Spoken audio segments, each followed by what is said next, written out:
దివ్య భారతి 19 ఏళ్లకే అనుమానాస్పదంగా మరణించిన బాలీవుడ్ హీరోయిన్. ఆమె మరణం ఇప్పటికీ మిస్టరీగానే మిగిలిపోయింది. కేసు ఇన్వెస్టిగేషన్ చేసిన పోలీసులు దివ్య భారతి మరణం ప్రమాదవశాత్తుగా జరిగిందని తేల్చి చెప్పినప్పటికీ ఆమె ఫ్యాన్స్ అండ్ ఆమె శ్రేయోభిలాషులు ఇది ఖచ్చితంగా హత్య అని ఆరోపిస్తున్నారు. దివ్య భారతి గారు బొబ్బిలి రాజా అనే మూవీలో వెంకటేష్ గారి పక్కన హీరోయిన్ గా నటించారు. తెలుగు ప్రేక్షకులకు పరిచయం అవసరం లేని పేరు ఆమెది. మొదటి సినిమాతోనే ఆమె అందంతో అందరినీ కట్టిపడేసింది. ఈ చిత్రం భారీ విజయాన్ని సాధించడంతో రాత్రికి రాత్రే స్టార్ హీరోయిన్ గా మారిపోయింది. ఈ సినిమాలో నటించినప్పుడు దివ్య భారతి గారి వయస్సు కేవలం 16 సంవత్సరాలే అంటే నమ్ముతారా? అలా చిన్న వయసులోనే స్టార్డమ్ పొందిన ఆమె 19 ఏళ్లకే మరణించింది. ఆమె ముంబైలో నివాసం ఉంటున్న తులసి అపార్ట్మెంట్ లో 5th ఫ్లోర్ బాల్కనీ విండో నుండి పడి ప్రాణాలు కోల్పోయింది. మరిది యాక్సిడెంట్ గా జరిగిందా, ఎవరో కావాలని చేసిన కుట్ర? ఆమె మరణంపై చాలా అనుమానాలు తలెత్తాయి. మరి అసలు నిజాలేంటో తెలుసుకునే ప్రయత్నం చేద్దాం. వీడియో స్టార్ట్ చేసే ముందు చిన్న రిక్వెస్ట్, వీడియోకి లైక్ కొట్టి మీ ఫ్రెండ్స్ కి షేర్ చేయండి. దివ్య భారతి 1974 ఫిబ్రవరి 25న ముంబైలో జన్మించారు. ఆమె చిన్నప్పటి నుంచి చురుకుగా ఉల్లాసంగా ఉండేవారు. ఆమె చదువులో అంతంత మాత్రమే అయినా యాక్టింగ్ మరియు స్పోర్ట్స్ లో చాలా యాక్టివ్ గా ఉండేవారు. ఇక అందం ఆమె సొంతం. దాంతో 14-15 ఏళ్లు వయసున్నప్పుడే బాలీవుడ్ యాక్టర్ గోవిందా సోదరుడైన డైరెక్టర్ కీర్తి కుమార్ కంటపడింది. ఆయన వాళ్ళ ఇంటికెళ్లి మరి హీరోయిన్ గా తన సినిమాలో అవకాశం ఇచ్చాడు. కానీ ఆమె తండ్రికి కూతురుని సినిమాల్లోకి పంపించడం అస్సలు ఇష్టం లేదు. తర్వాత హీరో గోవిందా జోక్యం చేసుకోవడం, దివ్య భారతి గారు కూడా ఇంట్లో పట్టుపట్టడంతో చివరికి వాళ్ళ ఫాదర్ ఒప్పుకోవాల్సి వచ్చింది. అయితే ఇక్కడే ట్విస్ట్. ఆమె మొదటి బాలీవుడ్ మూవీ స్టార్ట్ కాకుండానే కొన్ని కారణాల వల్ల ఆగిపోయింది. కొన్ని ప్రాజెక్టులలో సెలెక్ట్ చేసిన తర్వాత తీసేశారు. దీంతో ఆమెకు బాలీవుడ్ లో ఛాన్సులు వస్తాయనే ఆశలు మెల్లగా సన్నగిల్లుతున్నాయి. అప్పుడే సౌత్ ఇండస్ట్రీ నుండి అవకాశం వచ్చింది. 1990లో వెంకటేష్ గారి సరసన బొబ్బిలి రాజా అనే తెలుగు సినిమాతో సినిమా ఇండస్ట్రీలోకి అడుగుపెట్టారు. సినిమా హిట్ అవ్వడంతో రాత్రికి రాత్రి స్టార్ హీరోయిన్ అయిపోయింది. ఇక ఆమెకు వరుసగా అవకాశాలు వచ్చాయి. తెలుగులో అసెంబ్లీ రౌడీ, మెగాస్టార్ చిరంజీవి గారి పక్కన రౌడీ అల్లుడు మూవీలో నటించి మంచి గుర్తింపు తెచ్చుకోవడంతో దేశం మొత్తం ఆమె పేరు మార్మోగింది. దాంతో బాలీవుడ్ అవకాశాలు మళ్ళీ ఆమె ఇంటి గుమ్మం ముందుకు వచ్చి నిలబడ్డాయి. 1992లో సన్నీ డియోల్ సరసన విశ్వాత్మ చిత్రం ద్వారా ఆమె బాలీవుడ్లో అడుగు పెట్టారు. ఈ చిత్రం పెద్దగా సక్సెస్ కాకపోయినా సాత్ సముందర్ పార్ అనే పాట ఆమెకు చాలా గుర్తింపు తెచ్చిపెట్టింది. తరువాత ఆమె షోలా ఔర్ షబ్నమ్, షత్రంజ్ అండ్ షారుఖ్ ఖాన్ నటించిన దివానా లాంటి అనేక విజయవంతమైన చిత్రాల్లో నటించారు. షారుఖ్ ఖాన్ యొక్క మొదటి బాలీవుడ్ చిత్రం దివానా కావడం విశేషం. దివ్య భారతి గారు తన చిన్న వయసులోనే ఎంతో పేరు ప్రఖ్యాతలు సంపాదించారు. ఆమె అప్పటికే అక్షయ్ కుమార్, జాకీ ష్రాఫ్, రిషి కపూర్, సల్మాన్ ఖాన్ లాంటి పెద్ద పెద్ద హీరోల సరసన నటించడానికి అనేక చిత్రాలపై సంతకం చేశారు. ఆమె మంచి నటి మాత్రమే కాదు, మంచి వ్యక్తిత్వం ఉన్న అమ్మాయిగా కూడా పేరు తెచ్చుకున్నారు. ఆమె సెట్స్ లో ఉన్నప్పుడు నేను పెద్ద హీరోయిన్ని అని యాటిట్యూడ్ చూపించేది కాదట. ఫ్రెండ్లీగా అందరితోనూ కలిసిపోయేవారట. వీధిలో ఉండే పిల్లలను మాల్స్ కి తీసుకెళ్లి వారికి బొమ్మలు మరియు చాక్లెట్లు కొనివ్వడం ఆమెకు చాలా ఇష్టం. సాజిద్ నడియావాలాతో వివాహం. దివ్య భారతి గారు షోలా ఔర్ షబ్నమ్ సినిమాలో నటిస్తున్నప్పుడు సెట్స్ లో నిర్మాత అయిన సాజిద్ నడియావాలాను కలిశారు. ఆ పరిచయం తర్వాత వాళ్ళిద్దరూ ప్రేమలో పడ్డారు, కలిసి తిరిగారు. కానీ అప్పటికి ఆమెకు 18 ఏళ్లు నిండలేదు.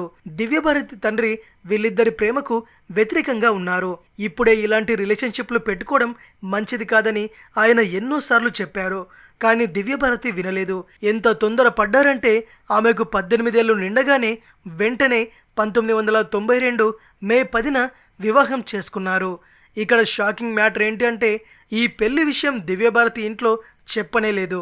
కొన్ని నెలల పాటు ఈ విషయాన్ని చాలా రహస్యంగా ఉంచారు. ఆ తరువాత ఒక రోజు దివాళీ రోజున దివ్య భారతి గారు తన తల్లిదండ్రులకు తన పెళ్లి గురించి చెప్పింది. దాంతో ఆమె తండ్రి చాలా కోపానికి గురయ్యాడు. ఆయన గుండె ఆగినంత పనైంది. అంత తొందరగా సీక్రెట్ గా పెళ్లి చేసుకోవాల్సిన అవసరం ఏమొచ్చింది? అది కూడా 18 ఏళ్లు నిండగానే పెళ్లి చేసుకోవడం ఏంటి? తల్లిదండ్రులకు తెలియకుండా నీ పెళ్లి ఎంతో గ్రాండ్గా అంగరంగ వైభవంగా చెయ్యాలని అనుకున్నాం, కానీ నువ్వు ఇలా చేస్తావని అనుకోలేదని ఆమె తండ్రి ఓం ప్రకాష్ గారు ఆమెతో గొడవ పడ్డారు. దాంతో ముంబైలోని వర్సోవాలో తులసి అపార్ట్మెంట్లో 5వ అంతస్తులో ఒక ఫ్లాట్ ను అద్దెకు తీసుకుని మకం మార్చారు దివ్యభారతి అండ్ సాజిద్. ఆ అపార్ట్మెంట్ లోనే వాళ్ళిద్దరూ కలిసి జీవించడం మొదలుపెట్టారు. ఆ తర్వాత దివ్యభారతి తన సినిమాల్లో బిజీ అయిపోయింది. సాజిద్ తన పనిలో బిజీ అయిపోయాడు. 1993 ఏప్రిల్ 5న దివ్యభారతి చెన్నైలో షూటింగ్ ముగించుకొని ముంబైకి తిరిగి వచ్చారు. ఆ రోజు ఆమె తన కుటుంబంతో కలిసి బాండ్రాలో ఒక కొత్త ఇంటిని చూడ్డానికి వెళ్లారు. ఆ ఇంటినే కొందామని అనుకున్నారు. ఆ తరువాత తండ్రి తమ్ముడితో కలిసి పరి హిల్స్లోని తన పొరిగింటి వారిని కలవడానికి వెళ్లారు. చాలా కాలం తర్వాత వారిని కలవడం వల్ల అందరూ చాలా సంతోషంగా ఉన్నారు. అప్పుడే దివ్యభారతికి సాజిద్ నుండి ఫోన్ వచ్చింది.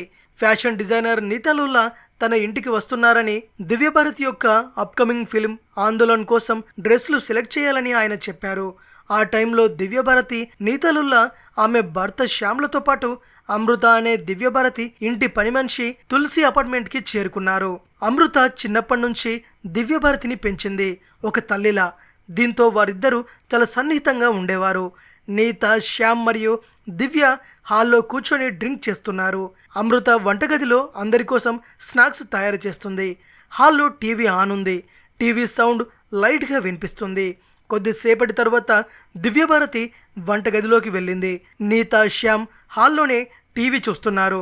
దివ్యభారతి వంట రూమ్లో ఉన్న కిటికీ అంచున కూర్చొని నీతాలులతో మాట్లాడుతున్నారు.